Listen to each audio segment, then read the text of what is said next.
Hello, Dungeon Jedi Masters. Todd Moonbounce here. Like I'm sure a lot of you out there, kind of stuck in my house lately, and so I thought that I'd put out a quick video on taking your face-to-face game campaign to a digital space. Just so that you and your group can continue to play and show you a little bit of the structure that I use, and hopefully that gives you at least the inspiration to do this as well and see that it's not that difficult to get this up and running so that your campaign can still keep going. So the first thing I wanted to look at was my current Discord channel setup. This is just something too, if you're just good to have for an face-to-face game anyway, regardless if you're going to online play. I just think it's good in between your sessions to have something to keep track of things. But this is how I organize things. It helps allow for announcements and notes between all the party members, so you can plan your next session or give notices, anything like that. And then there's sections in here for maybe downtime conversations, things in between session.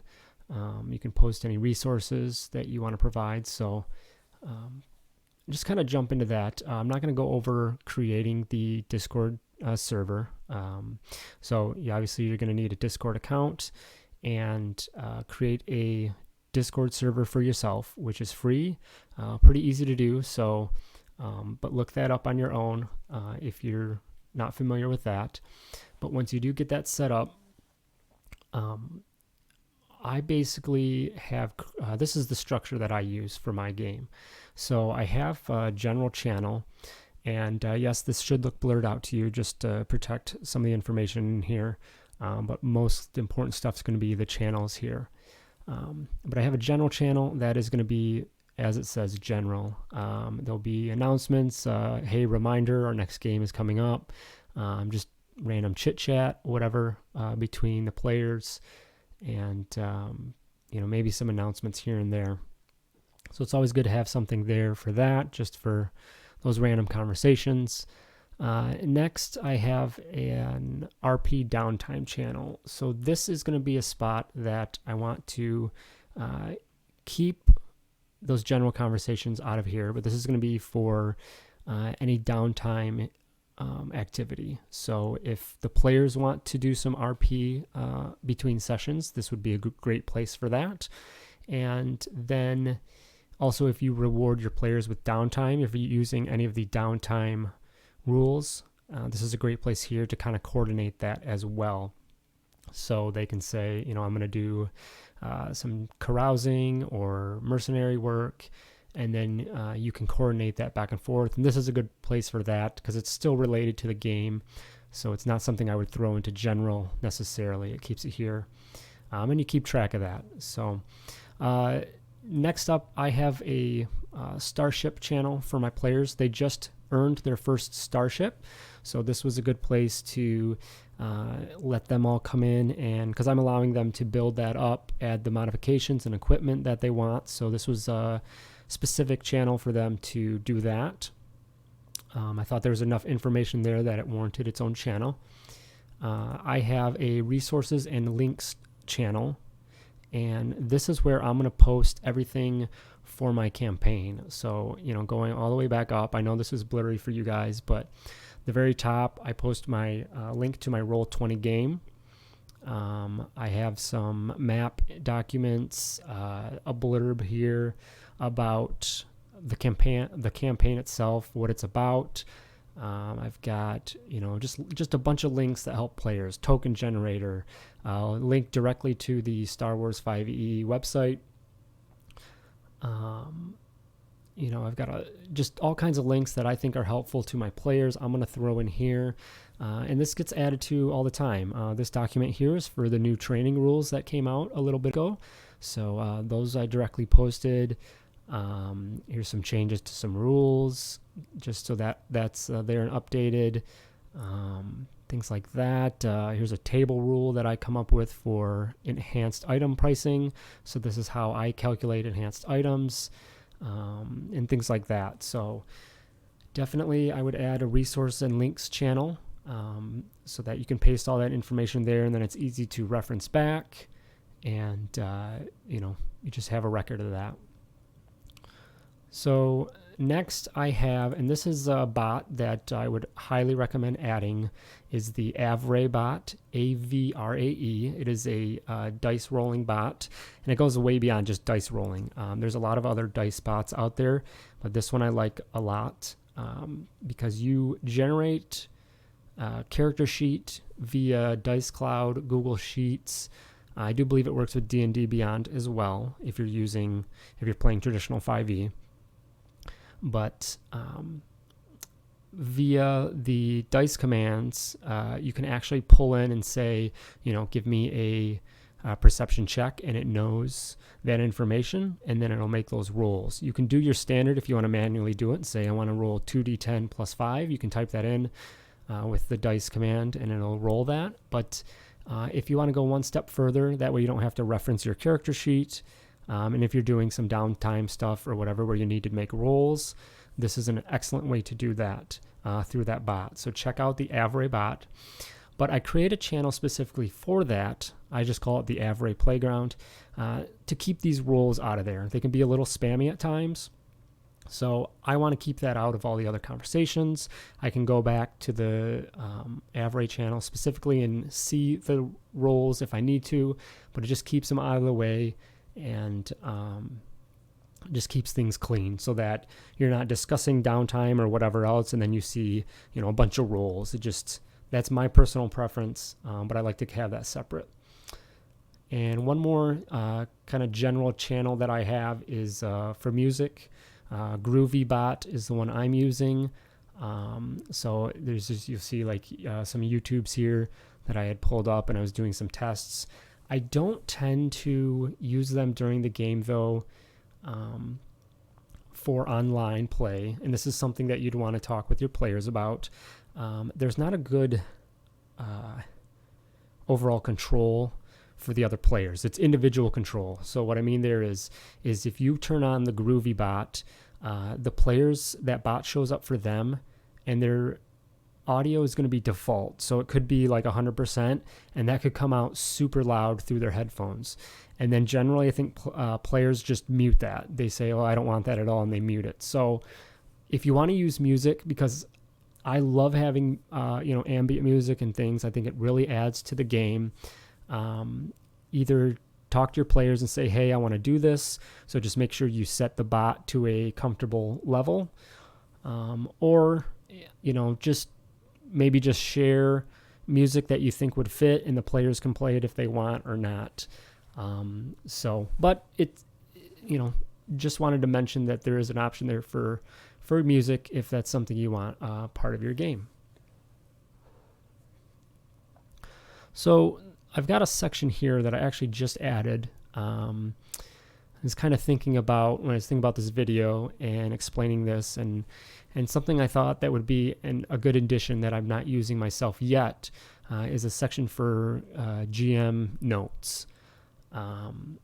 I don't have anything here now, but I could see where there have been times that it could have been useful, such as keeping track of NPCs that the players meet and interact with, locations. I mean, just anything that comes up. I'd imagine that for most of us DMs out there, we have those notes somewhere else, and that's good. But this might be a good kind of on-the-fly spot to put things in. So the players interact with somebody, and you want to make note of that. It's a good place to put that there. And then also, excuse me, it's also a good place. It's right there in front of you. You're in Discord, and you can reference things pretty easily. So you're not flipping through different windows and tabs and things to look at notes. So it's also a quick reference there. So that would be a section I would consider adding. And then kind of the last section that I have is the backstory category. And within that, I have a channel for each of my players. and I just use their first name and then the class. That's how I personally name the channels, and each channel is locked to only that player, so only they can see it, only they can use it. And then when you go into those channels, this is for them to give me their backstory, and then anything beyond that, if we discuss a private mission they did, rewards, if they're upgrading their weapon, things like that, that's where I'll put notes in as the DM, say, okay, you earned this prototype chassis weapon and these modifications. It's just a good way to keep track of things one-on-one with the player. And if you guys have anything to discuss one-on-one, it's a good channel for that. So those are very helpful to me. I think it's a good idea to set those up, and just helps you keep track of your individual players if and when you want to include backstory elements to your campaign. So you have a quick reference here to do that. So, and then by default, your server will include a general voice channel. And this obviously is really important because you need to be using that voice channel when you're playing your game online. So in a quick second, I'm going to jump over to Roll20 and do a quick walkthrough of setting up a game, and then talk a few things about that on Roll20. But it is, everything I've seen, it's suggested to use Discord for your voice chat, and then you would use Roll20 or whatever else out there for the visual aspect of the game. So, obviously your players are going to need proper equipment for that, something to, discuss on your own, but that is there, and it runs very well. I've played in games and I run the games through Discord in that way, and it works very well. So that is kind of the Discord side of things, kind of my layout. If you have any changes or suggestions, please drop a comment with those. I'd love to see what other DMs are doing out there with their structure, if they have a channel for their group or campaign. But I hope that helps those that don't kind of get started. So let's hop over to Roll20 here. So Roll20 is my preferred virtual tabletop. I know there's a few other ones, Fantasy Grounds. I think there might be virtual tabletop, might be one actually as well. So, but it's the one that I know, and it's pretty easy. So we're going to go right in and create a game. So, and the thing is that it's free. You can sign up for free and basically get going right away. So we need to start a new game. So we're just going to say IRL Gone Digital, and then character sheet. So this is going to be pretty important here. There is and this is, I'm going to talk specifically about Star Wars 5e. So there is one here, and it's under the 5e category. And I think if we type in 5e, and it's at the bottom there, Star Wars 5e.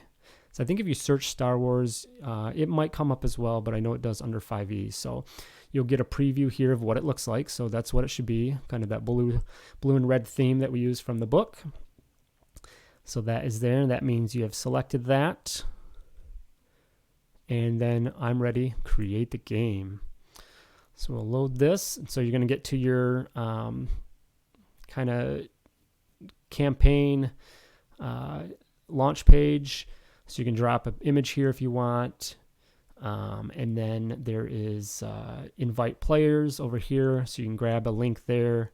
I think you can either grab a link or email them, things like that. And then if you want to put in some description about the game, things like that, and whatnot. So let's hop into the game.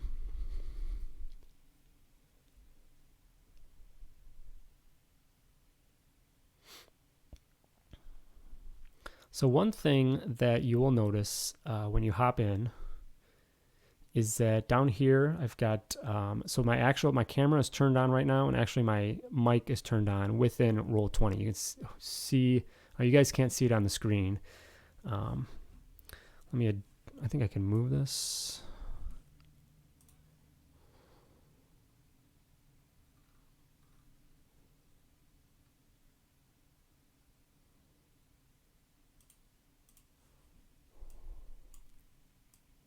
There we go. Move it on screen so you can see that. So when your players would pop up, anyone that's knows about Roll20, you know what I'm talking about. But if you're brand new to it, so this is where your players' names will come up and they'll pop up next to each other, and they'll have their webcam screen. And then if you're using a mic within Roll20, you should see that blue flashing there. That's the audio it's picking up. So we're in the settings over here. So this is like your chat section here. This is where all the dice rolls happen. You have your assets tab. So you can search for stuff. So if you're looking for, a crate, and it will pull some stuff that you can use for free. You just drag it over, and there you've got a crate that you can use if you want to throw that on your map. And then you'll have your library. So I've got all my stuff here. I've got different tokens and things that I've built, and that just kind of get in here. I haven't done a great job of organizing that, so that's something I would suggest is from the get-go organize. So you just add a folder. So I do have a tokens one that I started. I just haven't kept up with it. But that just way it's just easier for you to, find things as you need. This middle section, the journal, this is where all your content in regards to characters and notes and things like that will live. So add a character. We're just going to do a quick save for the default, and that's going to pop up. And then this would be like a player character, so you have to assign that to a player. And you're just going to go to edit, and then in players journals. And since I'm the only one here, I will put that there. And then can be edited by me as well. So the player needs to join the game first, and then you can assign the sheet. And then once you assign it, they can come in, see the sheet, and build their character and go through that process. So I'll throw a link to the video to talk about doing this character sheet, because I have already done this in Roll20. So for anyone that needs that, but this is where you're going to fill in all that information there. So this middle journal tab, this is where all that's going to live. If you give handouts, so if you have a note that you're going to give to your players, you could build one here. And then you want to create any NPCs and monsters, you could create that here as well. Those use the same character sheet. And then when you go to the character sheet, there's a little gear here, and sheet type NPC. It's going to change to a short form. Just fill that out, and boom, you're ready to go. And this will work just the same as a character sheet, where you can click on things as needed, roll initiative, and that stuff's going to start popping up. So that's where that would be. So you just want to add a folder here. I'll just call this NPCs.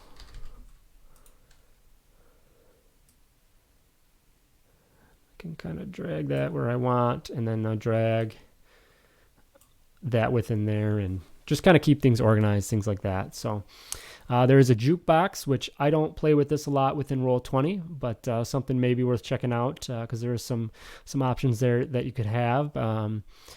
But again, I think what I want to get to in a second, and then the macros and some other stuff, this is just some extra options that you could look into on your own time. Really, I just want to go into getting this set up easily so you guys can get going as easy as possible. But let's go through the settings quickly. So the gear tab up here, you have your display name. So I always suggest throw your character's name in there. So we'll say I have a guy named Ivar.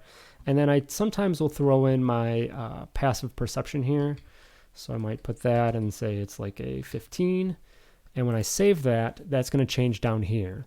So Ivar, my passive perception is 15, and that's just an easy reference for me to see that if I'm doing something as a DM and I want to know if the players notice that. I don't have to ask them. I'm not breaking immersion and things like that. It just shows up. So that's something I suggest. And then this blue color here, you can click that, and you can pick a different color if you want. And then I always tend to try and coordinate that color with the tokens, because then you have things like measuring here that coordinates with that color. So then you know what person's doing what, There's just some alignment there that works. So, all right, back to these options. And this is all going to be the DM options. This will definitely be different if you're a player. So these are more for the game owners out there. You have just a beep if you want for chat. Some dice things, 3D dice. These are always fun, of course, but I think they could be a little potentially distracting. And then I'm not sure how they affect performance, but we'll throw them out here just to show you. So, okay, so this is something different. Click and drag to roll dice. There they go.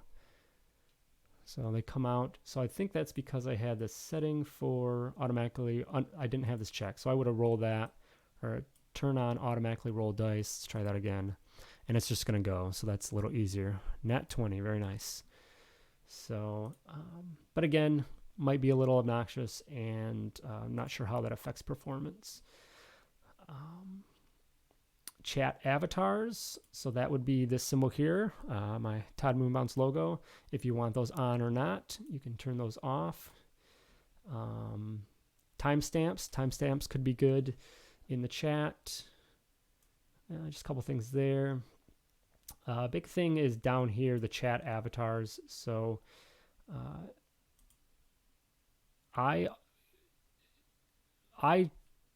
in my games, I set mine to name only. So it's just the name. Set them at the bottom. And then if you want the players to move them, I would turn this to GM control so the players aren't moving them around. And then you have them, excuse me, all at the specific spot. So they would line up properly. And then chat, video and audio chat options here. I would just turn this off to none. And that's going to reset your game. Come back into it, and then it should get rid of audio and video. I know that hopped out of the game. And when you turn that off, you can't move that around because there's no video. So you guys can't see it because it went on a screen, but that would turn off. So I guess a comment on that, on using all those options went away because I turned that off. Most of you, I guess it's not guaranteed, but you guys, if you're playing in real life already and you're coming online, you should be comfortable seeing each other. So I think there's something to be said about using webcams because it, I think, keeps people paying attention. It's easy to get distracted while you're online. You can look at, other things on the web and whatever else. So if you know that people are watching you, I think that would keep everyone engaged. And then also you can see one thing that's hard to see online. It's basically your classic, conference call at work situation where everyone's trying to talk over each other. In a real life game, you can see people when they're about to say something because they might put a hand up or you can just see their face, maybe make a motion that they're about to say something. So you can know to not interrupt or talk over each other. So that would be another reason to maybe have the cameras on as well, is you can watch each other and you can see that someone's about to say something. So you're not talking over each other. So I would suggest using a camera for that. Of course, make sure your players are comfortable with that. But if not, you can turn them off. If you do want them, use your webcams in Roll20, but use your audio in Discord. That is that's probably going to be the best way to handle that aspect of the game. So run through the rest of these settings. They're pretty self-explanatory. I think it touched on the major ones. So lastly, to get this up and running as fast as possible again. So you got to have your characters. And actually, if you don't have your characters build their sheets, they could still run off their paper sheet or whatever they use. But I think you would still want them to roll dice within the game because you can't see them rolling the dice. You might have super trustworthy players and you'd be okay with that if they're rolling them at home. But if you just want to see the dice, there is a built-in dice roller on Roll20, which is super nice. I use this for GM rolls all the time. And you can also use commands. So if you just type in roll 1d20 / r roll 1d20, and it's going to roll for me there and come up. So if basically getting into this as fast as possible, players can use their paper sheets and just roll in the game using this roller. So all right, I want to roll, making a check, roll a d20 and a 7, then it's whatever. I would probably, if you do the commands, because then you can add in your bonuses. So say I'm rolling a check and I get a plus 5 on that. So you just put that in the command line and that's going to add that to you. It shows you the math and what I got. That way you're not adding it after the fact with the dice roller here. So, but that's, on the player side of things, get them onto Discord, get them into Roll20, and boom, you can roll dice and you're ready to go. On the DM side of things, setting up your monsters, get your tokens in here, things like that. Tokens are easy to drop in. And then, you don't even have to worry about a beautiful map. You have the grid. A lot of players, DMs at their in-person table might just have a dry erase mat. So you're going to bust out you've got some shapes here, freehand and polygons. You know what? So just come out here, say we want to build an outline of a room and say, all right, so you guys are in this room. We've got an obstacle here. We got a doorway here. We've got something here. It can be rough. It can be quick. It doesn't have to be beautiful. It gets the point across. You don't have to worry about that stuff. And then we'll say, like, bring my tokens in. I'll bring a couple in just to show you guys. Still in the drawing mode. Turn that off. And boom. Move these around. And you're playing. You're playing your game. You're back right back into it. And hopefully you're not losing too much between transitioning online from your in-person games. So I'll throw in a couple extra things, and I probably should go over more in-depth of this. I know there's a lot of other great resources for Roll20, so I don't necessarily want to just, repeat what's already out there. But for DMs, there's 3 layers for your... for basically the grid. You have your object and token layer, which is where you're going to live on for the most part, and that's where your players should live. Your map and background, and so this is all this here, other than my tokens, should go that. So you can select objects, right click, and then send them to a layer. So I want to send that to a map layer. Now I'm on the object layer, so I cannot interact with this thing, and that just makes sure that somebody doesn't click it and move it, including yourself.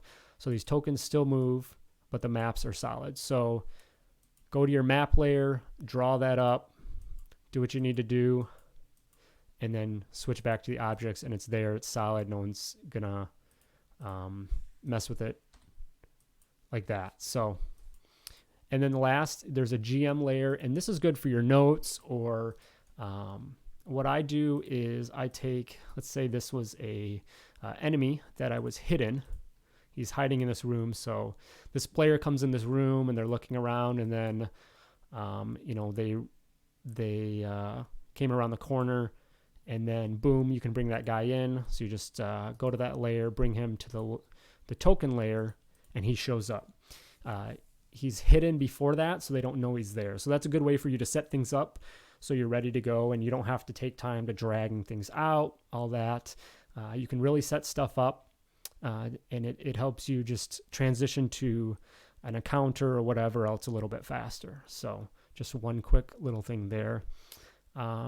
This toolbar, so we went through the layers, your drawing tools, shapes, freehand, polygons, text, magnifying if you want to change your scale, but I usually just, for me, on Windows, I'm hitting Control, mouse wheel up and down, goes like that, and then not pressing any keys, and right-clicking drags it around, so it's a good way. And then there's a thing called pinging. So if you want to say, yeah, we're talking about this room over here, you long press, and that's going to ping. Players can do this too. And I just learned recently, actually, is that you can So let's say you've got a large map or whatever like this, and you want your players to focus on an area. You shift and long press, and that focuses the map on that ping.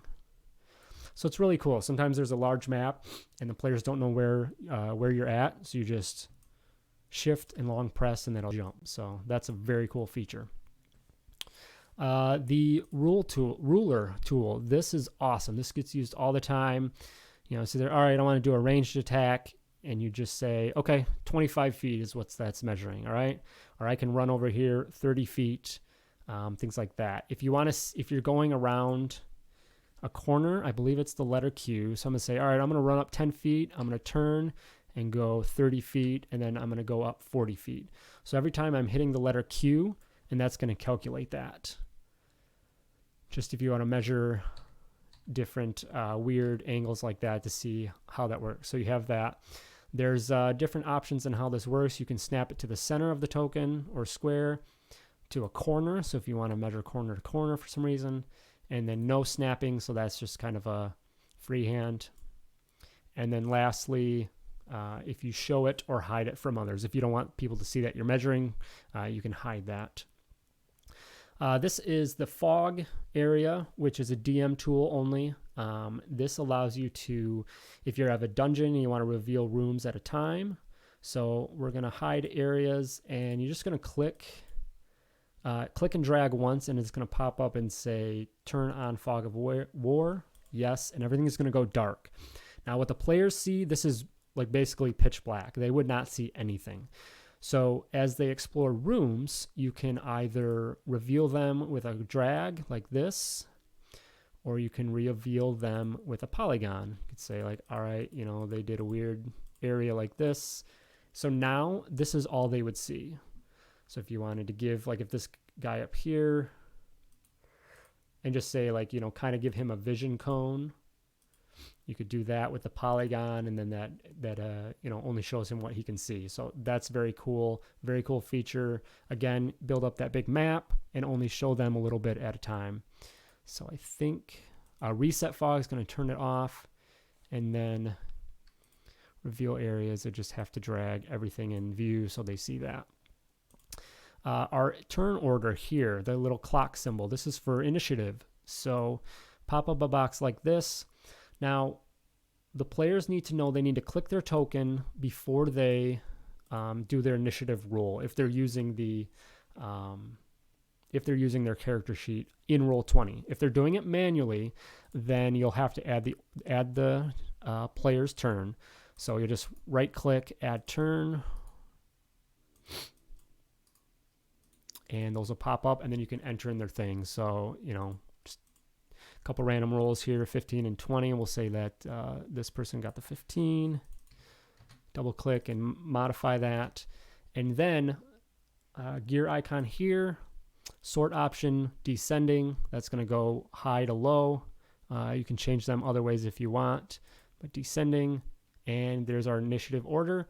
So the stormtrooper, he goes first, and then this arrow down here, next up. So you can add all your NPCs, all your players in initiative, and that keeps track of it for you. Super awesome.